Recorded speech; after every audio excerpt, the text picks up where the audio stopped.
গত বছরের অক্টোবরে প্রেক্ষাগৃহে মুক্তি পায় বঙ্গবন্ধু শেখ মুজিবুর রহমানের জীবনী নিয়ে তৈরি মুজিব একটি জাতির রূপকার সিনেমা।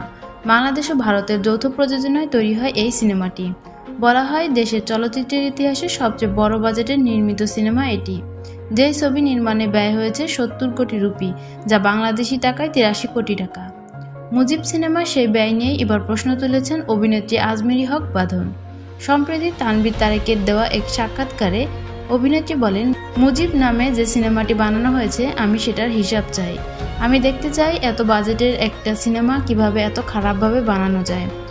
মুক্তির পর থেকে মুজিব একটি জাতির রূপকার সিনেমা নিয়ে নানা আলোচনা সমালোচনা হয়েছে। যদিও আওয়ামী লীগ সরকারের শাসনামল থাকায় সে সময় অধিকাংশ চলচ্চিত্রবিদরাই এই ছবি নিয়ে কোনো মন্তব্য করেননি। তবে গত ৫ আগস্ট সরকার পতনের পর অনেকেই আওয়ামী লীগের দুঃশাসন নিয়ে মুখ খুলতে শুরু করেছেন। অভিনেত্রী বাঁধনও তাদেরই একজন। ছাত্রদের আন্দোলন থেকে রাজপথে বেশ সরব ছিলেন তিনি। এরই মধ্যে মুজিব সিনেমার খরচ নিয়ে প্রশ্ন তুলে বাঁধন বলেন, কোটি কোটি টাকা বাজেটে কী সিনেমা বানালো, সেই টাকাগুলো কোথায় গেল এই হিসাব তো আমি দেখতে চাই। আমার খুবই কষ্ট হয়েছে দেশের টাকা দিয়ে বানানো, আমাদের ট্যাক্সের টাকা দিয়ে বানানো সিনেমা, যা ইচ্ছা তাই একটা বানিয়ে দেওয়া হলো।